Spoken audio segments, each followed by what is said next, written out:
बॉलिवूडचे अनेक कलाकार वेगवेगळ्या भाषेत सिनेमामध्ये काम करतात, तर आपले मराठी सिनेसृष्टीतील कलाकारही मागे राहिले नाहीये।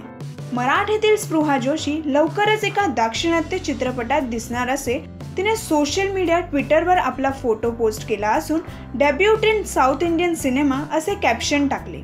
हिने आपल्या अभिनयाची सुरुवात लहानपणापासून केली।